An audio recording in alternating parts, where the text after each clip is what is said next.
Assalamualaikum warahmatullahi wabarakatuh. Rekan-rekan yang berbahagia, teman-teman dimanapun Anda berada, saya saat ini berada di Bandara King Khalid, Riyadh, ibu kota negara Kerajaan Arab Saudi. Di samping saya ini, sebelah kanan saya yang berbaju biru ini, biru dongker tepatnya. Kalau teman-teman belum kenal, saya mengenalkan. Saya akan menyebut namanya, Mas Arya Setia Nugraha. 3 suku kata yang nama atau kata yang cukup mudah dikenal sebagai bangsa Indonesia. Saya ingin mempersilahkan beliau ya, Mas Arya, untuk mengenalkan secara singkat mulai dari nama, kemudian aktivitas sehari-hari ini apa? Ya, namanya yang tadi sudah disebutin, Arya Setia Nugraha. Aktivitas sehari-hari saat ini lebih banyak bergelut di dunia lembaga keuangan syariah. Lembaga keuangan syariah. Ya. Orang biasanya nyebutnya apa? LKS. LKS. Jadi ingat waktu sekolah tuh, LKS, lembar kerja siswa. Apa ini aktivitasnya LKS ini? Ya, yang lagi kami jalankan saat ini namanya BMT Asyidik. BMT Asyidik. Ya, sebuah badan usaha dengan badan hukum KSPPS, Koperasi Simpan Pinjam Pembiayaan Syariah. Sehingga kami badan hukum koperasi syariah, kami menjalankan seperti pada umumnya perbankan, tapi dengan konsep koperasi. Oke, seperti perbankan. Berarti ada uang yang dikelola atau yang dihimpun dari masyarakat? Betul sekali. Terus uang itu digulirkan lagi untuk usaha atau untuk sesuatu yang lebih manfaat? Ya.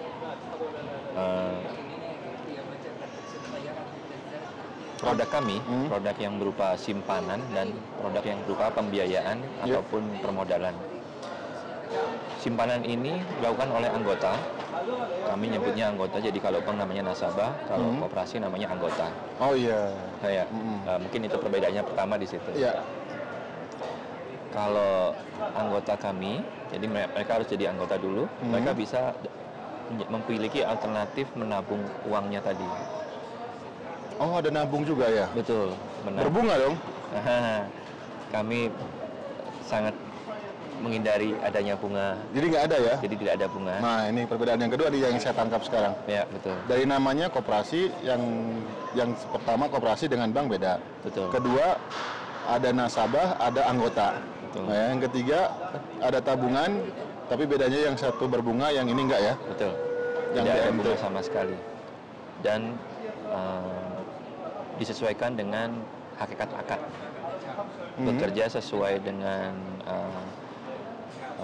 arahan dari pembimbing atau penasehat ya? Penasehat pengawas syariah. Oh, jadi BMT atau LKS yang dikelola oleh Mas Arya ini punya penasehat dari para ahli ilmu ya, para ustadz ya, yang membimbing agar tidak keluar dari kerangka koridor syariat Islam. Betul. Dalam ekonomi ya, dalam muamalah. Dalam muamalah. Ya, tapi kan di bank juga ada, Mas, bank syariah. Betul sekali. Dan mereka punya platform, punya image yang juga lebih memasyarakat, orang lebih mengenal itu. Betul sekali.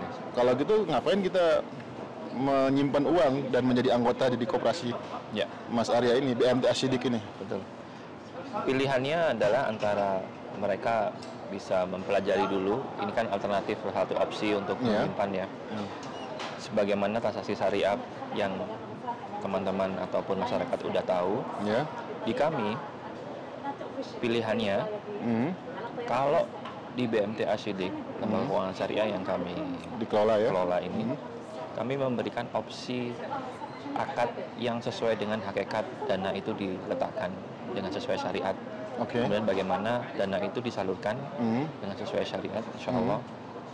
Yang mana nanti kegunaannya juga, fungsinya juga untuk anggotanya juga, manfaatan ke anggota. Sehingga dari awal sampai akhirnya dana itu disalurkan, bermanfaat juga untuk anggota. Iya, saya juga perlu ingatkan juga nih, karena di bank syariat mereka juga mengaku bahwa produknya syariah sesuai dengan syariat Islam, dan ada juga Dewan Pembina atau Dewan Pengawas Syariatnya. Artinya mereka juga dalam koridor syariat. Jadi kita masih belum mendapat apa ini yang bisa jadi pembeda, pembeda dan bisa kita anggap operasi ini lebih unggul lah, atau lebih enak, lebih nyaman, dan seterusnya. Ya, Masya Allah. Ya, ini perlu supaya jadi edukasi buat saya pribadi dan teman-teman yang nonton ini. Masya Allah. Masya Allah. Ada banyak, mungkin yang paling frontal atau yang paling saya kuatkan, tegaskan kepada diri saya pribadi adalah setiap transaksi yang kita lakukan, setiap proses akad yang kita lakukan, kami berkonsultasi dengan Ustadz Asatidz yang di pengawas syariah. Kemudian di setiap penyaluran kami berusaha melakukan langkah-langkah yang tidak menghindari dari unsur itu tadi, riba, terutama itu, sehingga banyak kita kadang temukan yang tidak bisa dilakukan sama perbankan syariah pada umumnya karena faktor dari regulasi. Aturan pemerintahnya ya, yang mana kita ketahui aturan pemerintah dalam sisi perbankan memang terbatas. Memang, mereka, misal contoh paling gampang yang mungkin nggak sering dipahami oleh masyarakat umum adalah akad pada saat masyarakat menaruh uang di bank. Iya, nabung ya. Nabung itu akadnya apa? Oh, iya. Ya jelas lah, menabung kan nyimpen uang buat aman supaya tidak tercuri atau tidak terbakar. Betul. Tetapi pada saat uang itu diletakkan kepada perbankan ataupun ke lembaga keuangan syariah, apa hubungan uang itu kepada lembaga keuangan tadi? Titipan ataukah boleh digunakan? Investasi. Apakah investasi? Pilihannya ada berapa? Nitip, investasi, atau hutang. Oh, itu di dalam syariat Islam itu sebenarnya uang yang dititipkan tuh titipan murni ya. Titipan murni sebagai tabungan atau wadiah ya. Titipan murni wadiah. Atau istismar atau investasi. Atau qard. Hutang piutang. Nah, yang di bank prakteknya bank syariah ya, apalagi syariah nih. Apa nih yang terjadi? Nah, ini dari masyarakat bisa menanyakan sendiri ke perbankan ya. Contoh misalnya dana yang disimpan. Saya rasa itu wadiahnya ada kepanjangannya. Jadi wadiah yadhamamah kalau nggak salah benar. Iya. Jadi sebuah titipan yang bisa digunakan. /qard. Qardnya apa? Atau qard, ya kan? Oh, qard atau hutang piutang. Jadi ada ataunya ya. Ada ataunya kan pasti kan. Titipan yang bisa digunakan. Ini dalam satu akad ini. Iya kan? Wadiah yang itu kan, kecuali kalau memang kita ada fasilitas deposito, deposit, kotak deposit. Jadi uang itu utuh. Itu wadiah murni berarti. Wadiah murni. Nah, sekarang kan prakteknya dari sisi teknis, uang itu pasti bentuknya adalah qard yang ditabungkan nasabah kepada bank, kepada pihak lembaga keuangan syariah. Jadi realitasnya atau faktanya, kita ke bank itu sebenarnya qard ya, hutang piutang ya. Kita memberikan piutang kepada bank. Betul. Bank digunakan untuk kebutuhan bisnis usahanya ya. Betul. Nah, tapi kita juga nggak mengakadkan itu waktu awal kali masukkan uang ke bank, itu niat kita nabung gitu, wadiah. Dan ini menjadi masalah berarti ya? Ya, tergantung seberapa kuat penjaminan tadi. Dan kita kan melihat hakikatnya ya, hakikat dari sisi transaksi itu, kalau emang qard di kami akadnya qard. Jadi anggota yang meletakkan dana di BMT Asitij itu akadnya qard sesuai dengan. Jadi tidak disamarkan sebagai wadiah. Karena kalau di bank kita nggak bilang ini piutang, tapi ini adalah tabungan wadiah murni. Kita ingin mengamankan uang aja. Kalau mengamankan uang sebenarnya amanahnya jangan dipakai, simpen gitu, baik-baik. Tapi faktanya memang digunakan untuk usaha. Dan itu digunakan oleh bank syariah juga begitu. Sementara di BMT ketika kita qard itu benar-benar kita memberikan piutang, bukan nabung ya? Bukan nabung, jadi qard.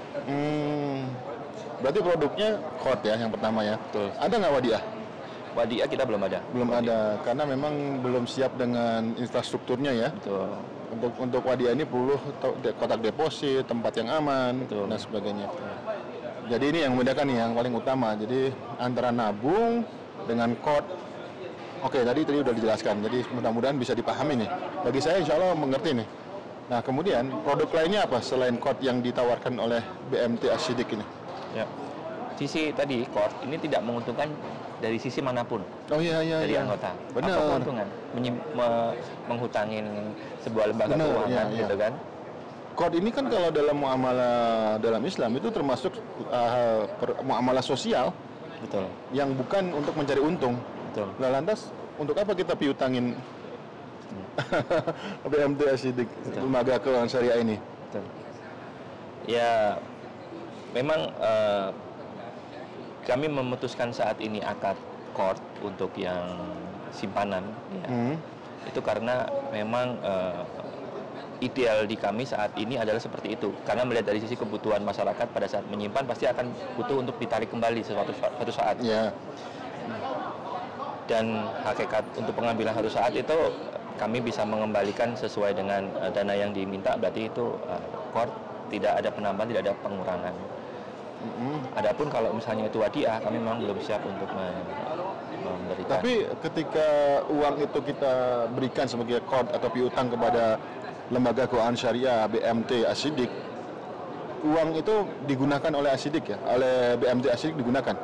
Ya, untuk digunakan terputar di BMT Ashidik. Oke. Karena dana KOD tadi. Dan itu nggak apa-apa ya menurut Ustadz pembina bahwa KOD uang yang dititipkan ke BMT Ashidik digunakan untuk usaha itu dalam hukum Islam nggak masalah ya? Karena kan hutang, betul. Nggak masalah. Selama pada saat pengembalian atau ketika ditarik jadi minta oleh orang yang ngasih utang harus siap dikembalikan sesuai dengan uang yang dipinjamkan. Oke. Jadi ini bukan nabung ya BMT ini ya, bukan wadiah murni ya, tapi kita memberikan piutang. Ini penting nih agar tidak salah paham. Jadi kalau udah piutang kita nggak mengharapkan adanya tambahan dari uang yang kita titipkan atau kita utangkan itu. Betul. Nah kalau gitu mendingan saya ngutangin saudara saya dong. Betul sekali. Gimana tuh? Jadi yang mereka lihat adalah apa misi di balik BMT Ashidik. Nah, ini perlu diperdalam dan diperjelas. Gimana? Ya, betul. Jadi kenapa ini eksis? Kenapa ini muncul untuk sistem?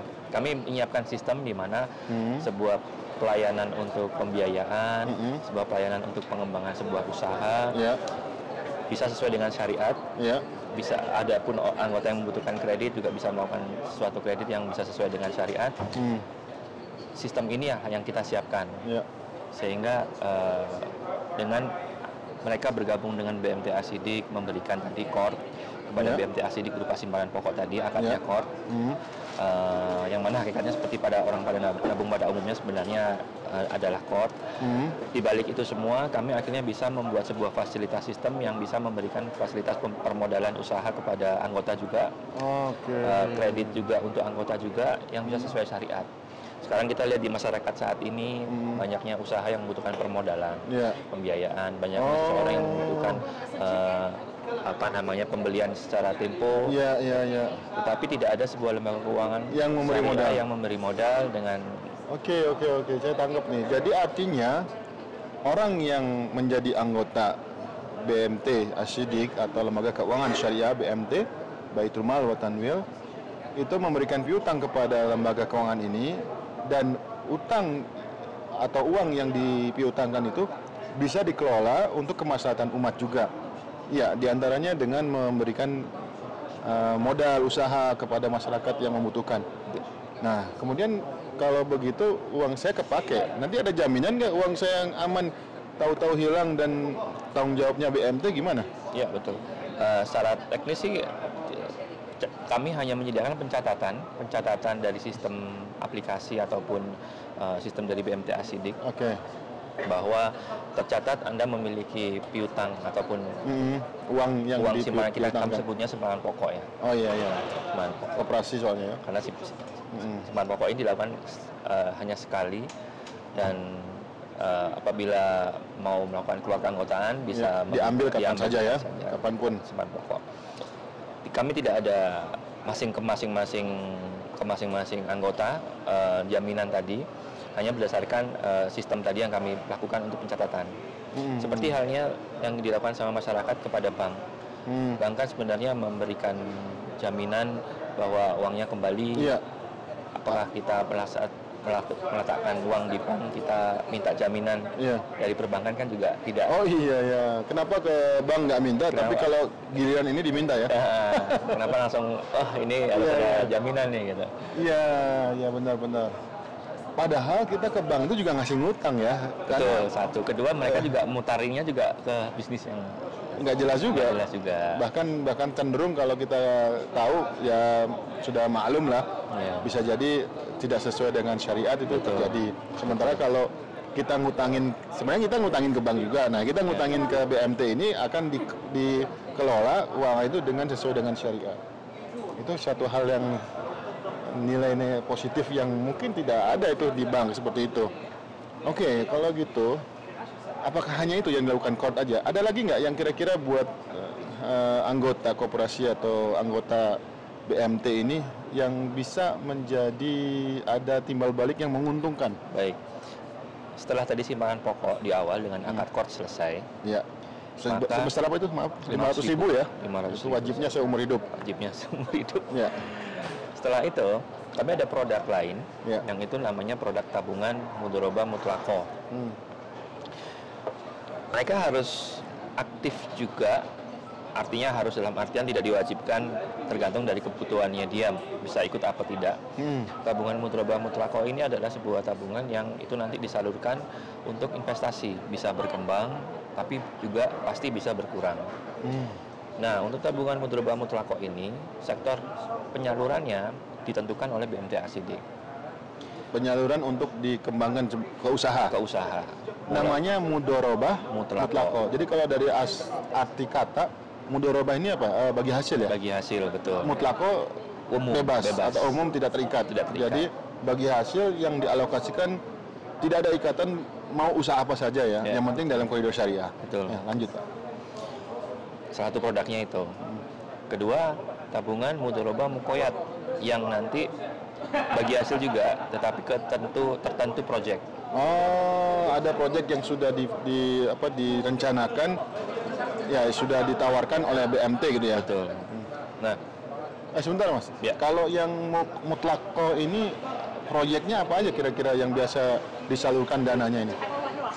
Yang paling umum adalah disalurkan kepada jual beli secara tempo kredit. Jual beli kredit. Jadi apabila ada anggota memerlukan pembiayaan, misal itu untuk beli kebutuhannya dia. Nah ini kan anggota apakah dalam satu kota saja atau boleh kita kalau jadi anggota di lain kota kemudian kita butuh kredit ini?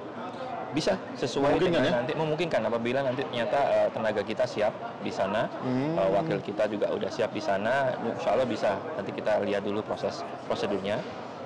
Karena ada beberapa mitra-mitra kami juga yang kami jalin kerjasama di seluruh Indonesia ada ya? Di seluruh Indonesia insya Allah. Dan semoga diberkembang juga di sini di Arab Saudi ya. Oke. Yang kedua tadi yang muqayyad. Proyek apa yang biasanya ditawarkan? Atau yang tertentu dari usaha yang akan digulirkan uang tabungan ini? Ya, lebih ke banyak sektor real ya, sektor real di mana usaha yang kami salurkan, kami bisa mantau transaksi keuangannya untuk kami laporkan kepada pemegang tabungan. Ya. Contohnya apa nih usahanya? Contohnya kalau yang saat ini sudah jalan rutin, ada terakhir adalah proyek yang kami sebutnya EDE, itu adalah proyek di Badung, Bali. Itu penyediaan traktor dan alat berat untuk membersihkan puing-puing di pantai. Oke. Jadi itu proyeknya muqayyad langsung satu kali selesai. Setelah selesai kemudian langsung bagi hasil. Setelah selesai dapat keuntungan, dibagi hasil rata ke. Oke, sebentar IC ya. Sekarang saya agak paham. Jadi mutlaqah itu yang bisa berkesinambungan ya? Muqayyad. Oh, yang muqayyad. Enggak, yang mutlaqah. Kalau yang mutlaqah berkesinambungan. Tadi Afan, yang pertanyaan tadi ke muqayyad saya nyambungin. Yang muqayyad. Jadi contohnya proyek yang muqayyad tadi. Ya, kalau yang mutlaqah itu bisa berlanjut lama ya? Kalau mutlaqah itu tergantung nanti anggota mau berapa bulan. Jadi komparasi mutlako ini lebih ke deposito kalau misalnya di perbankan. Nah, gini, mutlako ini kan disalurkan ke usaha yang macam-macam ya. Ya. Anggaplah ada satu proyek yang dibangun, misalnya bikin toko swalayan. Betul. Toko swalayan ini kan pastinya nggak berhenti 2 tahun 3 tahun, tapi dia akan berlanjut sampai puluhan tahun, bahkan ya qadarullah sampai kapanpun lah.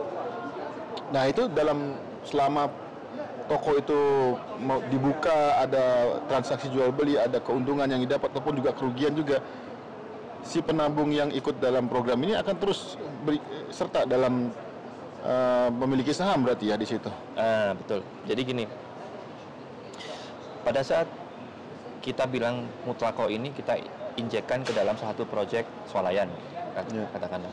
Kita akan memilah dulu ke dalam akad dengan swalayan ini. Apakah kita injek ke dalam modal usahanya seperti saham usahanya, ataukah kita hanya, let's say katakanlah ternyata dia membutuhkan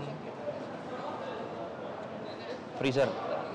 Kami hanya membuat akad murabah di freezernya tertentu.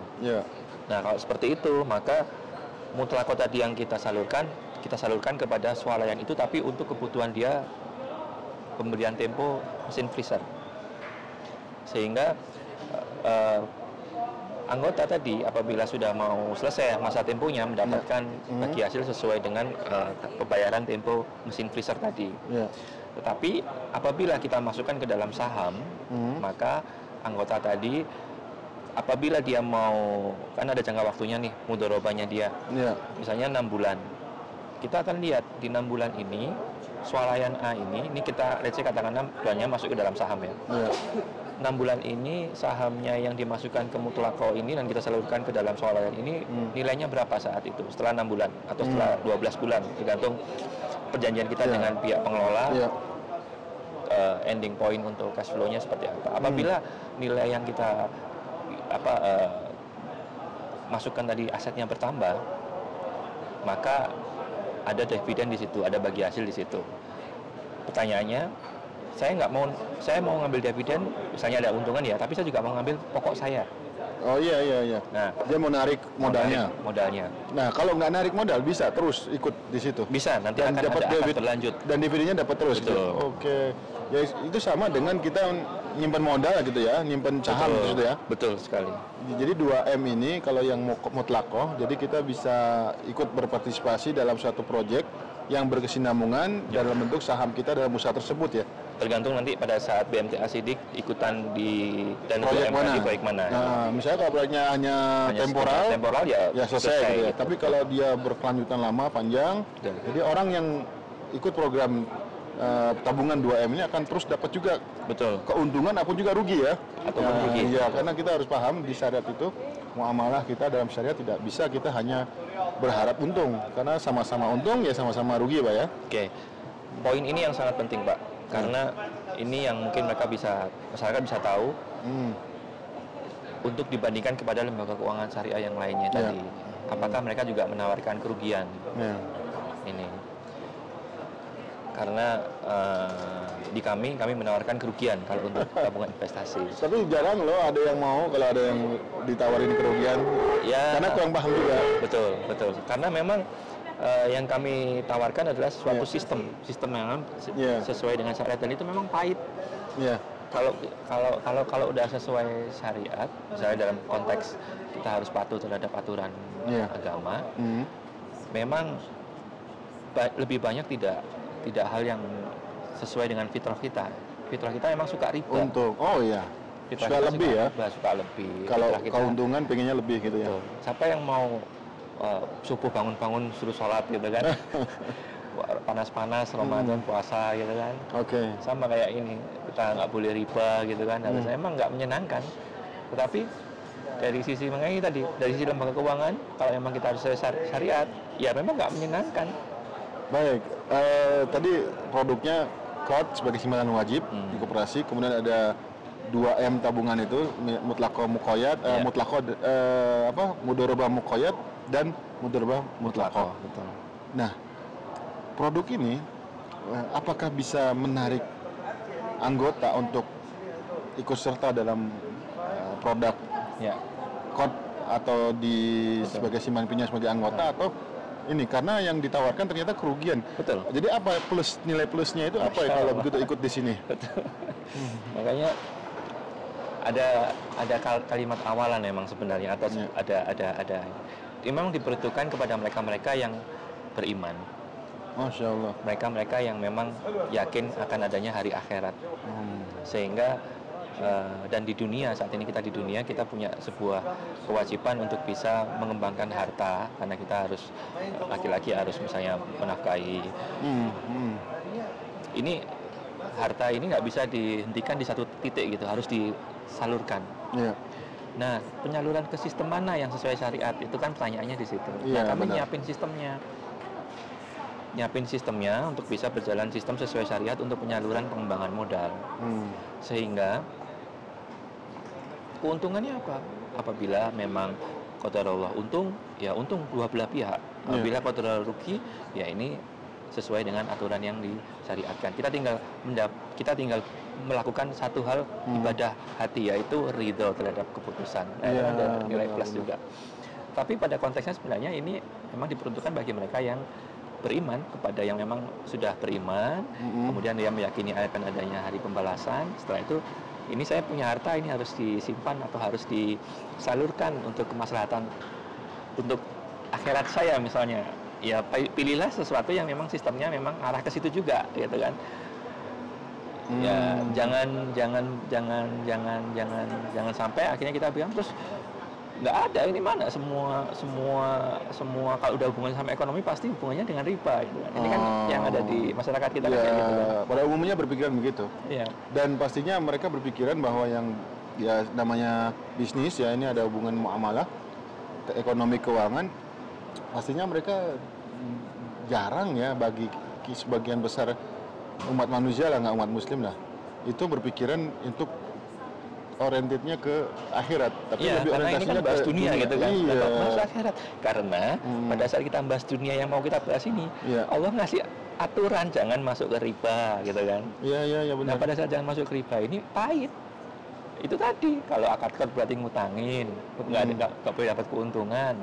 Kalau mau investasi berarti harus siap rugi, ya kan pahit gitu kan.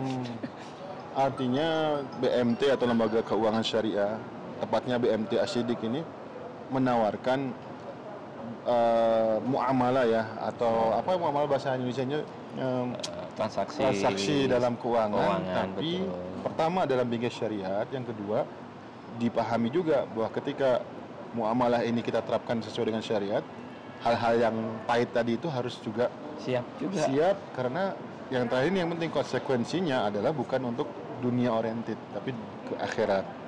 Tapi ini pekerjaan berat ini, Mas. Artinya nggak semua orang berpikir ke sana. Pasti berat.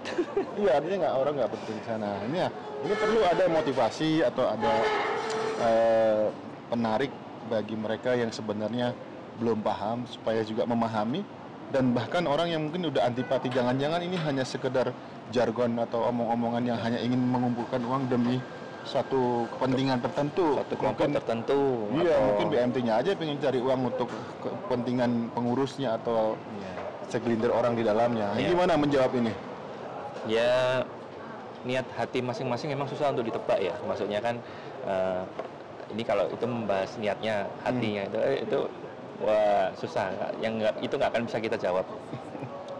Yang pasti silahkan mempelajari sistem kami. Sistem kami tolong dipelajari dulu, dilihat aja. Kalau emang nggak cocok dengan ini ya bisa keluar kapanpun saja. Karena mau nggak mau niat kami menyiapkan sistem yang memang sesuai syariat itu aja dulu. Jalan tidak jalan bukan kehendak kami untuk bisa memberikan semua orang harus suka dengan apa yang kita lakukan, semua orang harus bergabung, itu enggak, bukan target kami ya. Walaupun memang tidak menutup kemungkinan secara ekonomi itulah yang dibutuhkan. Semakin banyak anggota berarti semakin kuat. Semakin banyak anggota berarti semakin banyak anggota menabung, semakin kita bisa menyiapkan penyaluran orang yang membutuhkan, gitu kan. Daripada ahli-ahli datang, Pak kami butuh untuk sekarang ini, afwan dananya baru siap sekian, gitu kan. Biasanya kami belum siap. Jadi masalahnya akan lebih terasa. Masalahnya akan lebih terasa. Sehingga yang kami siapkan hanya sistemnya dulu aja. Kalau transaksinya kredit, maka jual belinya kopetnya harus seperti ini. dalam artian barang diterimanya harus benar-benar jelas, yang beli benar-benar BMT datangnya harus benar-benar dari lembaga keuangan syariah, datang beli barangnya dibawa, baru jual beli, tidak yang namanya yang pada umumnya misalnya. Ya, prinsipnya BMT yang dikelola oleh Mas Arya ini, BMT Asyidik ini menawarkan konsep dan praktek muamalah syariah. Dan yang terpenting juga, bagaimana pengalaman selama berapa tahun ini sudah dijalanin? Alhamdulillah dari 2018 sebenarnya inisiasinya 2016. Oke. 2016, 2017, 2018 baru badan hukumnya diresmikan sama di bawah pengawasan mana? Koperasi ya, bukan OJK ya? Bukan OJK. Ya, ini juga ada pertanyaan, apakah ada izin OJK-nya, padahal ini koperasi ya. Kalau koperasi menginduknya ke Kementerian Koperasi. Nah, selama perjalanan dari 2018 sampai sekarang, apa yang terjadi? Apakah lebih banyak menguntungkan proyek-proyek yang ditawarkan kepada anggota dari produk-produk itu, atau banyak yang rugi? Pertanyaan yang bagus sekali. Saat ini udah beberapa proyek yang sudah, atau tabungan yang investasi yang sudah kita buka ya. Tergantung pada saat yang kita tanyain ini anggota siapa. Pada saat anggota ini, ada beberapa anggota yang dia ikutan terus, benar. Tapi yang diikutin terus itu yang selalu terkendala. Ada juga. Artinya ada satu proyek yang memang berhasil. Ada satu proyek yang berhasil. Tapi juga ada satu proyek juga yang terkendala. Kalau dihitung secara rata-rata, mana yang lebih banyak menguntungkan, menghasilkan, atau rugi dan bermasalah? Dari sisi saya, saya bilang semua menguntungkan, menghasilkan. Dari sisi saya, karena saya melihat hikmah di baliknya. Parameternya adalah, adapun satu usaha yang memang itu dirasa tidak menguntungkan, itu kan dari sisi kita melihat tidak menguntungkan. Tetapi dari sisi yang lain, pada saat proses bisnis berjalan, itu ada satu karyawan yang bekerja di situ, dia mendapatkan gaji dari situ, dan proses itu pasti ada. Ketika anggota berkontribusi dalam satu proyek yang ditawarkan BMT ini, di situ ada banyak menghidupi orang ya. Betul. Dan makanya konteksnya kalau saya yang jawab, semuanya menguntungkan. Tetapi kalau yang menjawab adalah masing-masing anggota berdasarkan dari tabungannya dia, tergantung dia ikut proyek yang mana saja. Oke, sebenarnya poin saya, menguntungkan dan merugikan ini dari sisi bertambahnya, mulai misalnya kalau saya invest atau dalam tabungan itu 1 juta, kemudian ternyata saya dapat lebih, jadi menjadi 2 atau 3 juta karena dari hasil investasi yang digulirkan untuk usaha atau proyek tertentu. Nah, poinnya di situ. Jadi apakah lebih banyak yang menghasilkan lebih, atau malah mengurangi modal atau tabungan yang ditabungkan tadi itu? Ya, kalau tabungan yang mudharabah muqayyad, proyek-proyek tertentu, itu perbandingannya saat ini hampir 50-50. Jadi sebagian memang banyak yang terkendala, bahkan ada yang rugi, sebagian ada yang menguntungkan. Jadi perbandingannya masih 50-50. Tergantung anggota ikut yang mana. Biasanya yang rugi ini, mereka pada saat anggota mengajukan pengajuan, mereka kadang itu terlalu semangat dalam proses jangka waktu yang saya lihat. Karena memang secara tekstual kita lihat pengajuannya itu cepat sekali. Nggak lama 3 bulan dibayar, nggak lama 2 bulan sudah selesai dibayar, gitu kan? Oke, Mas Arya. Jadi apa yang bisa memotivasi masyarakat kita, terutama umat Islam, agar ikut berperan, baik itu sebagai anggota atau juga yang ikut paket seperti tabungan yang berinvestasi itu? Jadi motivasi apa sebenarnya yang diminta atau yang disampaikan ke mereka agar mereka ikut? Ataukah apakah memang ini orientednya ke akhirat? Jadi mereka tidak harus berorientasi untuk mencari keuntungan secara duniawi. Ataukah dua-duanya memungkinkan, atau memang kita dari BMT bisa menyampaikan ini ada keuntungan secara duniawi nyata, material gitu? Apa motivasi yang semestinya disampaikan ke mereka, ke umat Islam lah, untuk menarik menjadi anggota atau jadi nasabah? untuk masyarakat yang sudah paham akan pentingnya menyelamatkan akhirat, maka di sisi dunia untuk mengembangkan harta, saya bilang untuk mengembangkan harta dan untuk menyimpan harta, BMTA Sidik solusi yang terbaik saat ini. Opsi terbaik sistem yang disiapkan oleh BMTA Sidik. Jadi entah itu nanti akan untung, entah itu akan rugi, kami membuat sebuah sistem yang akan bisa menyiapkan masing-masing anggota bisa mensupport sistem usaha tersebut. Memotivasi sehingga kalau sistem yang disiapkan bagi masyarakat untuk menabung ataupun mengembangkan harta mereka nyaman, maka semoga untuk kehidupan di dunia dia lebih tenang daripada duitnya ditaruh di sebuah lembaga keuangan yang kita tahu sama-sama penyalurannya untuk hal yang memang tidak diridhoi sama Allah. Masya Allah, itu dalam banget tuh, dan memang tugas berat itu untuk menyampaikan hal beginian. Karena terus terang kita di dunia ini hidup dengan segala macam godaan materialnya. Itu tadi. Jadi kalau kita bilang apakah kita menjual keuntungan, ya kita menjual keuntungan. Tapi kita juga menjual kerugian. Karena di sisi keuntungan pasti ada kerugian. Kita nggak boleh menyiapkan kita menjual keuntungan tapi modal pasti kembali untung, kembali tidak rugi, itu tidak boleh. Oke. Nah, apa yang menarik ya kalau memang masyarakat paham tentang hari akhir, maka ini akan menarik bagi mereka. Dan satu-satunya pilihan kalau mereka paham, kalau mereka memang sudah. Tapi kalau memang untuk kebutuhan dunia memang riba yang terbaik. Bagaimana tidak kita meletakkan suatu dana itu tidak berkurang. Tapi kita harus paham juga bahwa riba itu seperti apa, itu dalam apa yang sering kita dengar dari asatidzah, itu sama dengan mengumumkan perang kepada Allah. Nah, itu dan juga akan memakan harta kita secara berlahan juga. Itu kan kembali ke keimanan. Ya. Tidak ada hal fisik yang kepegang, hal fisik yang terlihat. Ya. Sama kayak kita, sistem yang kita siapin itu tidak ada yang menarik. Tapi apabila kita sudah ke dalam konteks yang tadi, ya opsi alternatifnya hanya ini, gitu kan. Ini saya jadi berpikir ini juga berat juga. Artinya tantangannya untuk menyadarkan, membangun kesadaran bahwa menabung atau mengikuti program yang ditawarkan oleh BMTA Sidik ini benar-benar lebih fokus kepada keuntungan yang sifatnya ukhrawi, ya, yang sifatnya akhirat. Meskipun di 2M tadi juga masih ditawarkan ada kemungkinan mendapatkan keuntungan ya secara materi juga. Pasti ya. Ada peluang. Karena ada proyek-proyek yang dibangun, tentunya itu ada bernilai uang lah, bernilai materi. Nah, ini ada, boleh tahu nggak yang terbaru ini apa yang mau direncanakan, proyek yang akan dibangun oleh BMT yang akan ditawarkan ke anggota koperasi? Ya. Kalau kita bicara peluang usaha, tidak menutup kemungkinan peluang usaha itu bergantung dari adanya jual beli. Transaksi jual beli yang paling tinggi untuk sebuah umat muslim ada di daerah Mekah untuk kebutuhan umroh atau haji. Pusatnya aktivitas ibadah kita. Salah satu lini usaha yang mau kita kembangkan adalah untuk penyaluran usaha yang ada di Mekah ataupun di Madinah ataupun untuk kebutuhan.